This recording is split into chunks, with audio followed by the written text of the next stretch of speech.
Assalomu alaykum qadrli yurtdoshlar. Jizzax viloyat maktabgacha ta'lim boshqarmasi matbuot kotibi O'zbekiston Respublikasi Prezidentining 5144-son qarorining bajarilishi yuzasidan ma'lumot beradi.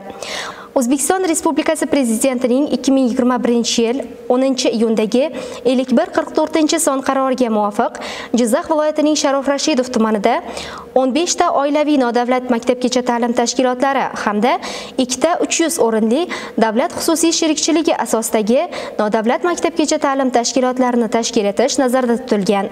Ushbu qaror asosida bugungi kunda hududda 36 ta oilaviy nodavlat maktabgacha ta'lim tashkilotlari tashkil etilgan bo'lib, mazkur ta'lim tashkilotlariga 900 nafar 3-6 yoshli bolajonlar qamrab olingan. Bugungi kunda Sharof Rashidov tumanida 2 ta davlat xususiy sherikchiligi asosidagi nodavlat maktabgacha ta'lim tashkilotlarining faoliyati yo'lga qo'yilgan. Ya'ni Qahramon mahalla fuqarolar yig'ini hududidan 200 o'rinli mangu bolajon hamda Yakkaqiyrag'och mahalla fuqarolar yig'ini hududidan Islomjon Nuri 150 o'rinli davlat xususiy sherikchiligi asosidagi nodavlat maktabgacha ta'lim tashkilotlari faoliyat yuritadi.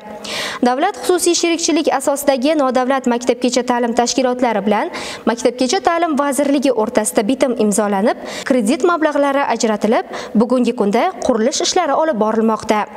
Eslatib o'tamiz, ayni paytda viloyatda 67 ta davlat xususiy sherikchiligi asosidagi va 1023 ta oilaviy nodavlat maktabgacha ta'lim tashkilotlari faoliyat yuritadi.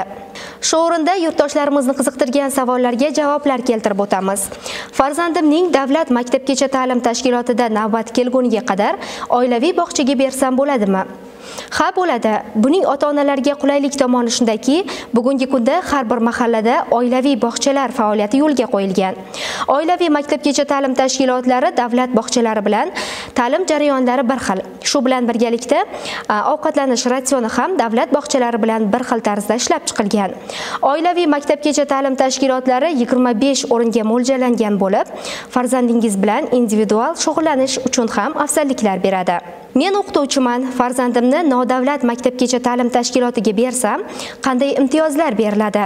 O'zbekiston Respublikasi Prezidentining 3651-sonli qaroriga asosan nodavlat maktabgacha ta'lim tashkilotlariga maxsus kontingent, ya'ni o'qituvchi va harbiylar, ijtimoiy ko'makka muhtoj oilalarning farzandlariga o'sha hududdagi davlat bog'chasi bilan bir xil miqdorda to'lovlarni amalga oshirish imtiyozi berilishi ko'zda tutilgan.